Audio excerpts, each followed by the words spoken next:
Some really fun new details on the Chaos Knights today. We've got mini Knight Warglaves with Gatling guns, further details of the Chaos Knight launch box, and a few very tasty rules hints.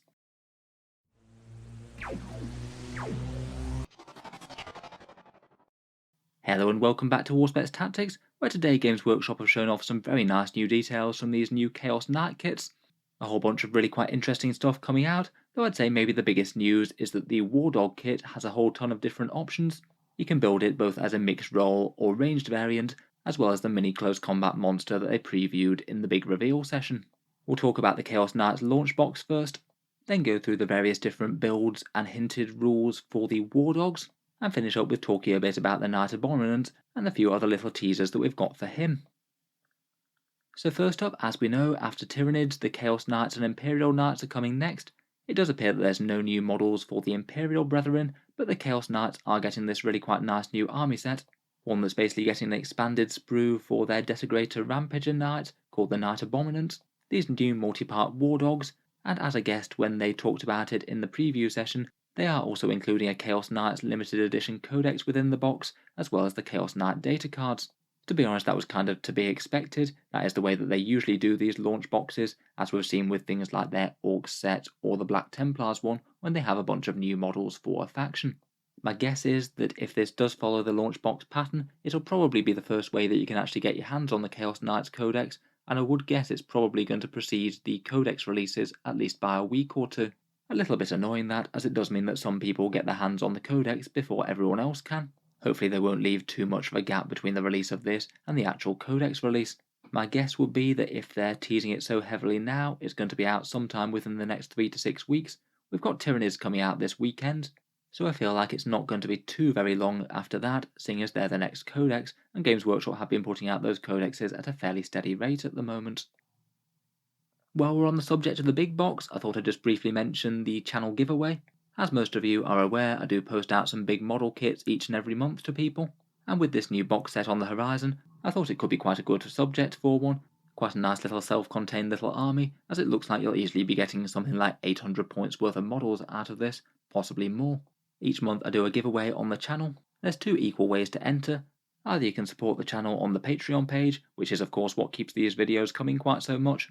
You get automatically entered into the draw there, or otherwise there's an equal free option to enter. Just support on social media by subscribing to the YouTube channel, liking the channel Facebook page, and then you enter the draw on the first of each month. A giveaway post appears, and you just have to enter by posting a picture of something 40k related, and your name and the given date handwritten within the picture. That bit just to foil things like people spamming loads of Facebook accounts. The draw's then done with a random number generator, and I post out the kits to wherever you might be in the world, and as I said, I will keep these giveaways coming each month. Obviously, we can't be 100% sure as to when it's going to be released. As I said, I would gamble on it being sometime in April. If it happens to be early May though, then obviously I'll just dispatch as soon as I get my hands on it and send it out to you guys. In any case, if you'd like to be entered for that, the links to the Patreon page and the Facebook page are both down in the video description. Let's actually take a look at this good stuff though, and the thing that most interested me on the community post were the different options for the War Dog.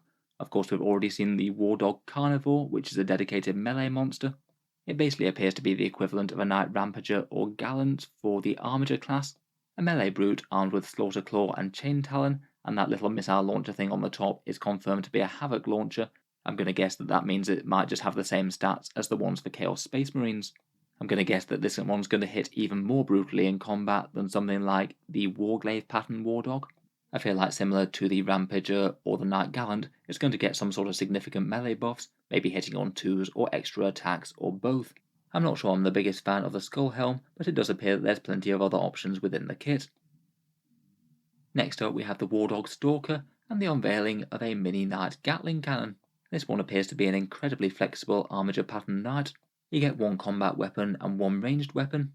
The combat weapon either being that Slaughter Claw or Chain Talon that we mentioned before. I'm going to guess that the Chain Talon's going to be a lot more anti-infantry, and the Slaughter Claw's going to be something that's stronger against vehicles, but who knows? And then for ranged options, you can either configure it for anti-infantry with an Avenger Chain Cannon at 12 shots each, or a Demon Breath Spear that we'll get onto on the next one. I really quite like the Avenger Chain Cannon. It basically looks like a similar version of the Avenger Gatling Cannon for the big knights like the Warden, but just basically made mini, and I guess it's just going to fire a lot of damage 1 shots as opposed to a whole bunch of damage 2 ones. I think it's quite nice to actually have some decent anti-infantry options within Games Workshop's main line for these. To really handle massive volumes of infantry, you kind of needed to fall back on things like Wardog Moiraxes from Forge World, just because even with things like Gatling cannons, you really were paying a lot of points for some seriously quality shots. It's quite nice to have something that looks like it's going to be dedicated just to mowing down chaff. Seeing as you could easily be fielding something like 6 of these in an army, that could be 72 anti-infantry shots on some incredibly mobile platforms. It seems that the Carapace weapon can either be the Havoc launcher or trading out for a stubber. Interesting that it sounds like it's going to be different to the regular Wardog/Armiger kit. It didn't mention anything about being able to use a melter gun on these ones, so I'm guessing that that might be a bit of a variation in Wardog datasheets. I do wonder whether or not the regular Warglaive Wardogs are going to be rolled into this Stalker datasheet.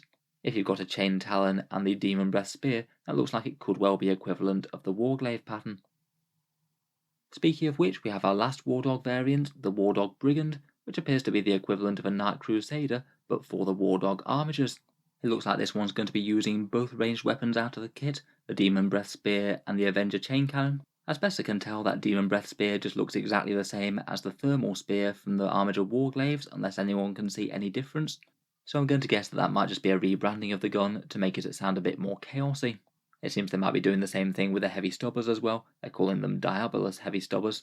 Again, not really too clear whether that's going to come with any extra different rules or gun profiles.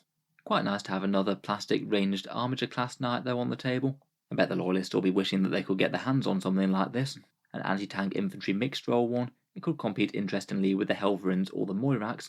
I guess it's going to come down to how efficient the guns are, and whether or not it's going to be annoying to have 2 different ones on the same platform, as I'm going to guess you're not going to be able to double up. Finally, we've got a few nice rule hints for the Knight Abominant. They basically had stated in the Adepticon previews that it will be an extra sprue in the Desecrator or Rampager kit, and they've doubly reaffirmed that here. It is armed with a Volkite Combustor, Electra Scourge, and apparently the name for the spooky birds are the Terror Shades. The big Volkite thing is likely to have fairly high damage and extra mortal wounds on 6s. I'm not certain how much AP it has, most of the lighter Volkite weapons don't have very much, but I believe one of the Forge World guns does have a fair amount. I'm sure that Electra Scourge is going to be a bit more anti-infantry focused compared with maybe the Chainswords.